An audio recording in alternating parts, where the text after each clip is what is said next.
Hey, let's go over problem 411, number 11, chapter 4. It's a good example of some of the other ones, like how to solve these problems. Like 410 is a little bit easier, and some of the other ones are very similar. So it's one you need to know how to do. So here's the situation. We have Angela running towards Tiff at 12 feet per second, and fortunately they gave us all feet and seconds, and so we're good with all that. Don't have to worry about units. They tell us the streets are 50 feet wide, and Tiff is 60 feet from the corner. Okay, so Tiff is there 60 feet from the corner. Okay, and what we want to do is figure out when Angela is closest to, okay, let me get the thing here. When she's closest to Mary, it says, where is Angela located when she's closest to Mary, and when does she reach the spot? Okay, so we want to find when she's closest. So when she's closest looks like it's going to be somewhere right there. And that's when this line is perpendicular. Okay, I mean, we've talked about this before, but when you're closest is when the line towards it is perpendicular from your path. That's the place you're closest. And that's what we need to use because we know the slopes of perpendicular lines. So it's all about finding the slopes using the slopes of perpendicular lines. Then we can find both lines, and where the two lines intersect, that's the point. So that's kind of the idea. We want to get an equation for each of the lines where they intersect is the point that they're closest, okay? So that's the plan there. Now let's draw an axis. It's always nice to put this point here, let's put at 0, 0, because everything is positive. It's nice to deal with positive numbers. So we'll say that Angela starts at 0, 0. So I'm going to have my axis, oh, that was bad. I'm going to have my axis look like that. So this will be our y-axis, this will be the x-axis. And now we can put numbers here. This is 50 feet wide. So Mary is at, what, x equals 0, y is 50. So 0, 50. And Tiff is at, they're 50 feet wide again. The streets are 50 feet wide. So she's at 50, 50 plus 60, so 110. Okay, I think that's right. X equals, I always get my x's and y's confused. I gotta make sure that's right. So 50 over that way, 50, 110. Okay, I think that's right. Okay, now I can turn all this stuff off so it doesn't complicate everything. And I don't need these arrows anymore. Oh, except I didn't put where she is. I didn't put a dot where she was. Where is it? Right there. So Tiff is right here. Dot right there. Angela is right there at the origin. Okay, now I can turn it off. I think I got all the good information I need. And I don't need these anymore because we know where she is, 50. Okay, so she goes like this. All right, so again, the trick is we want to find both lines, this line and that line, and where they intersect is the point. And then by knowing her speed, we can figure out how long it takes her to get to that point. Okay, well, this line's easy because it's 0, 0 to 50, 110. If it goes through 0, 0, then all we need to know is the slope because the y-intercept is 0, so it's just y is equal to mx plus 0, the y-intercept 0. So all we got to know is the slope, and the slope is easy. This point here is 0, 0. So it's 110 minus 0 divided by 50 minus 0. So the slope is 110 over 50, which, oh, that's 2.2, right? 100 would be 2, that'd be 2 and 10/50ths. Yeah, that's 2.2. So the slope is 2.2. So the black line there is y equals 2.2x. Okay, that's one line. Now we got to figure out the blue line. Now we know the slope of the blue line because it's perpendicular. So I'm going to use a blue marker here because I can.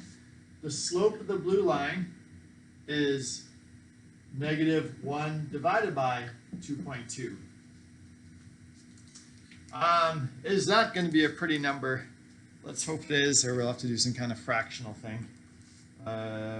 1 divided by 2.2, it's not going to be a pretty number, 0.4. Okay, wait, we'll leave it as a fraction. I want to keep it perfect. So that's the same thing. Let's multiply the bottom by 5 and the top by 5. That gives us negative 5 over 5 times that's 11. So negative 5, 11. Negative 5 elevenths. Let's just leave it as a fraction, keep it perfect. I don't feel like writing all those decimals. Okay, so negative 5 elevenths. And we know one point. We know this point 0, 50. So we have a point and a slope, and so we can figure out the line. So the slope is that. The point we'll use is 0, 50.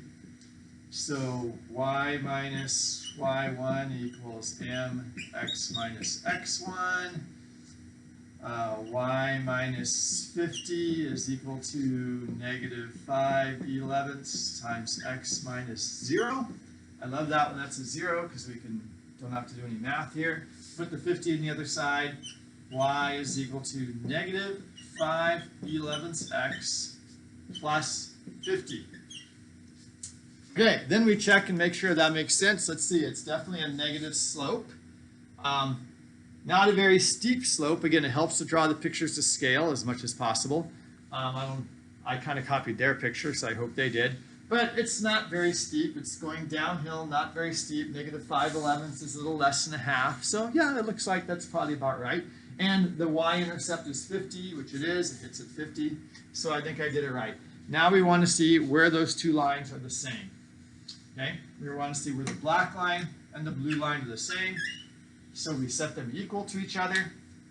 And we solve for x where they're the same. So let's set them equal. So I have 2.2x is equal to negative 5 elevenths x plus 50. So what x value makes that true? Oh, let's say, okay, put the negative 5 elevenths over here. Okay, I'm going to keep it as nice pretty fractions, which I might regret that, but let's, if we write this as a fraction, I simplified that, right? That was 110 over 50, which is the same as 55, wait, we can divide it all out by 10, which is 11 fifths. Yes, 11 fifths. So I'm going to write that as 11 fifths, go back to the fraction. So 11 fifths, that's about 5, 11 fifths x plus, put this, make it positive on that side, plus 5 elevenths x equals 50. Okay, our common denominator 55 here. I'm going to do this, and we're going to keep good fractions here. 55. So to get 55, I'll multiply the bottom by 11. No, yeah, multiply bottom by 11, multiply top by 11. 11 times 11 is 121. So I have 121 over 55 plus multiply bottom by 5, top by 5. So that'd be 25 over 55 equals, oh, these are x's. X's equal 50. Okay, let's continue over here. I have 146 x's, right? 125, 146. 146 over 55, x is equal to 50, or x is equal to 55 over 1. Divide both sides, or multiply both sides. Here's what I'm going to do. Multiply both sides by 55 over 146, right?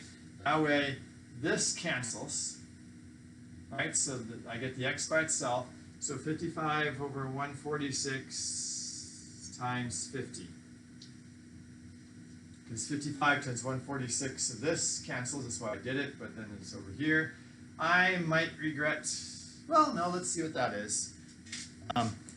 It'll probably be a decimal, and oh well, it looks like I might not get a perfect fraction. 55 times 50 divided by 146.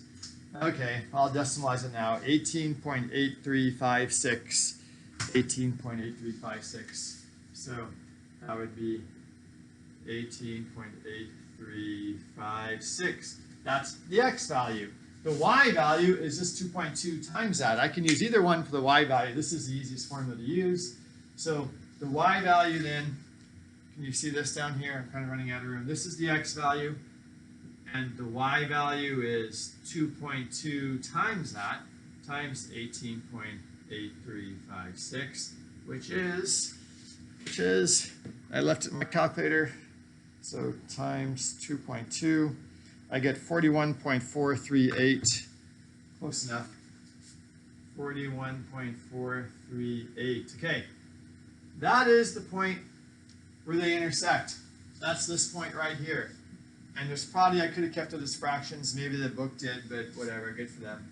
18.8356, comma, 41.438.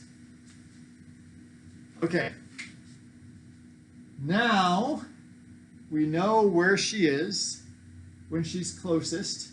And again, does that make sense?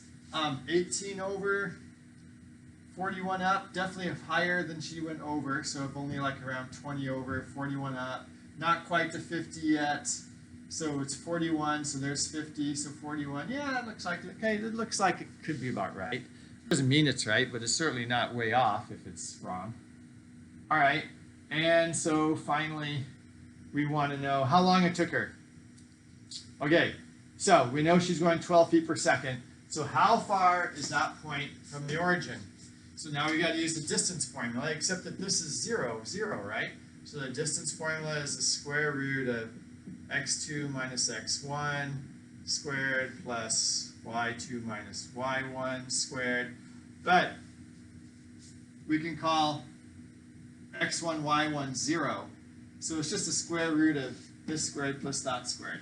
So that's just the square root of 18.8356 squared plus 41.438 squared, because again, minus 0, because this point is 0, we don't need to worry about it.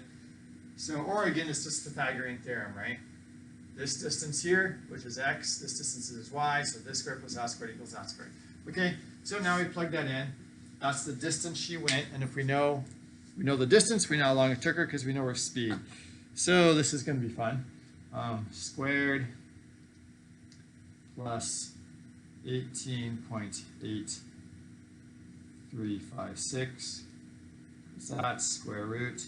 I get 45.52. 45.52 about. So she went 45.52 feet. And again, that's probably about right. 41 up, 18 over, so she went 45.52 feet. So that's probably about right. So finally, we can figure out the time. See if I can find a place on my board to write that.